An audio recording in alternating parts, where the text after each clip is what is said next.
have a great night tonight, and for you people in Florida, we're gonna have a gay night. Gay.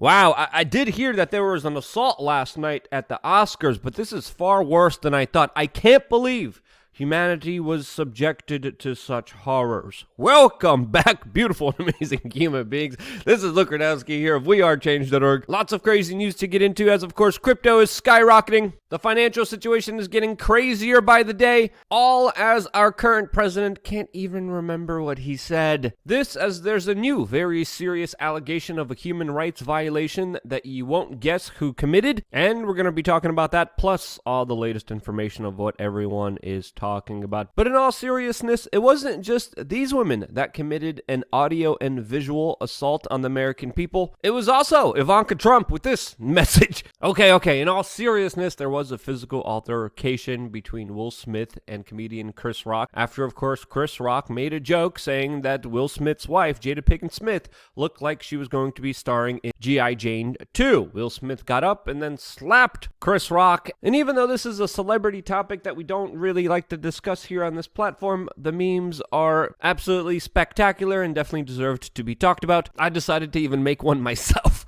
But of course, this incident has sparked a lot of conversation and debate, as truly Will Smith committed a crime, took no responsibility for it, and then literally later blamed it on his feelings. In response to this, there was even members of Congress like Ayanna Pressley that tweeted messages of support to Will Smith because of this incident, specifically thanking him and shouting him out to quote all the husbands who defended their wives from a joke that wasn't even that bad or salacious, a little ridiculous kind of immature thinking from my perspective, as of course the congresswoman deleted this tweet. I wish more politicians would know that rather than, of course, starting or escalating wars. Rob Schneider had a very interesting comment about all of this, saying specifically, there was the age of enlightenment, the age of reason. We are now living in the age of emotion. And I would have to agree with him, especially from the reaction that we were seeing people from this incident. But this is also something that a lot of people are talking about and are speculating was all staged, as of course the ratings for the Oscars have been going down throughout the years dramatically. The Daily Mail even released an article talking about how Chris Rock braced for the slap, as of course a lot of people are saying that this was all fake. Who really knows? But they're all professional actors, so if they would stage something, a lot of the emotions behind this would be very hard to tell if they were genuine or if they were not. But when we look at this entire incident, a lot of other comments that stand out are ones by Ezra Levant that said, quote, where was this chivalrous side of Will Smith when Harvey Weinstein was around? Mike Cernovich took the cake here, as of course he said at least tonight's Hollywood victim wasn't underage. And that right there is the comment of the day, especially when it comes to understanding this entire situation, as of course Hollywood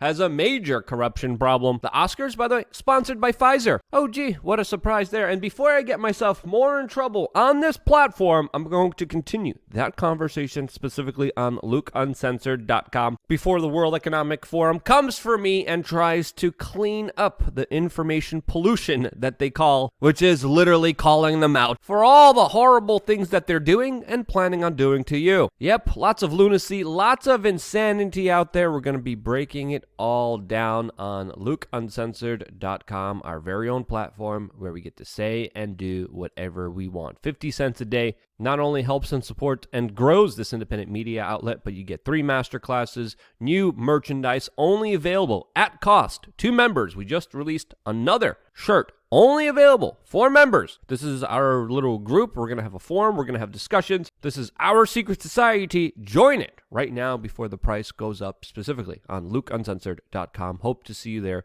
later on today for a very serious discussion. Now, today I think it's very fair to say that a lot of Bitcoin nerds are very happy, as of course the price of Bitcoin has been dramatically going up within the last few hours and continues to do so. This as the old financial markets are being disrupted with too much much government intervention, sanctions, rules, regulations, and we have reached the point where even Russia is considering selling its oil and gas on the world market in exchange for Bitcoin. All of this as India is set to work with Russia, creating a new direct rupee rumble payment system, which of course will bypass the US dollar, which of course is a direct threat against US hegemony and the US petrodollar, which is used on the world stage. And I think it's fair to say that we have already reached a point where Russia and the United States are involved in an economic war, which I think there should be considerate effort to prevent becoming an actual hot war, as of course the President of the United States just did a complete U-turn and denied calling for regime change in Russia after specifically telling the world in a major speech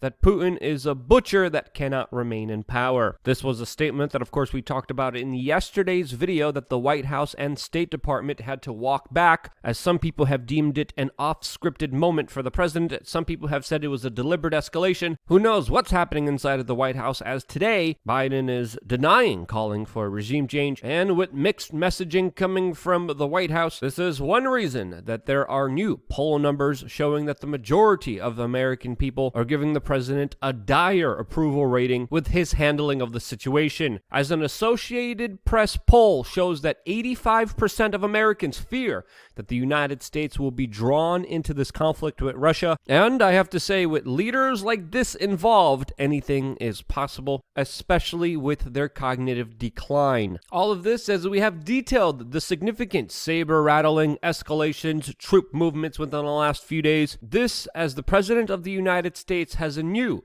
$813.3 billion defense budget that he is proposing. That, of course, will give $5 billion for a missile warning defense system, $2 billion for space rockets. And my response to all of this is that war is a racket.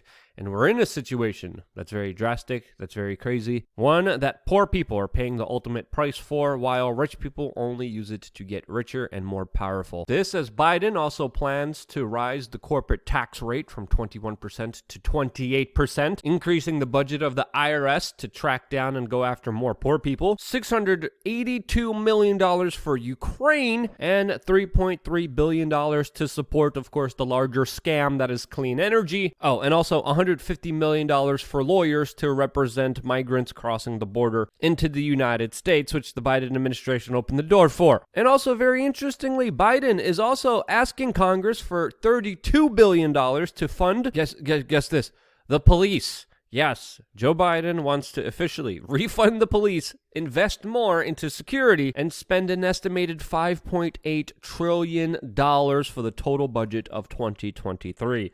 Insane numbers, as of course the U.S. national debt has reached over $30 trillion, $91,202 per American citizen, $242,000 and $500,000 per taxpayer, as of course the government will have to print more money to fill the delusional coffers of the Biden administration and their reckless monetary policies that of course want to print more money. And then we wonder why Bitcoin is going up so dramatically. The corporate media, of course, tries to excuse this hyper money printing, releasing carefully curated PR talking points for the establishment of originally telling us that printing more money won't cause more inflation. Then they tried to blame the inflation on supply chain disruptions that, by the way, the government caused in the first place. Then they tried to say that inflation was going to increase wages, and now they're saying we need to print more money and redistribute it in order to fight inflation, which of course will cause more inflation.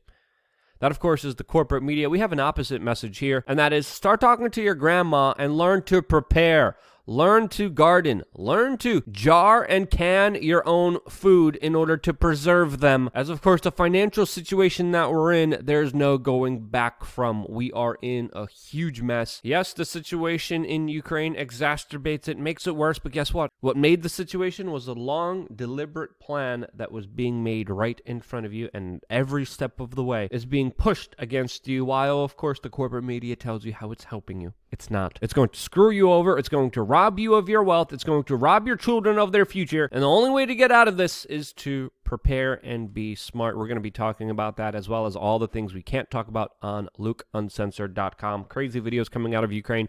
We're going to be showing you them in that specific platform. I hope you join us for that conversation. If you thought I did an okay job explaining the current very complicated, weird situation that we're all in this particular video, well, like it and share it. It means the world to me, and it's one of the few ways that these videos actually do get out there to the general public, whether it's your friend, family members, neighbors, just starting a conversation, being open to them, allowing them to have a discussion, being able to listen to someone else's side, allowing to be empathetic is something that we need more than ever. That's my messaging. That's what I stand for. And if you like it, that's why you're here in the right place. I love you guys. Thank you so much for watching. I did another video surrounding this complicated topic in this particular video. Click on it right now to get more perspective. I wouldn't be here if it wasn't for you, and this is why I love you guys. Stay tuned for a lot more here on wearechange.org.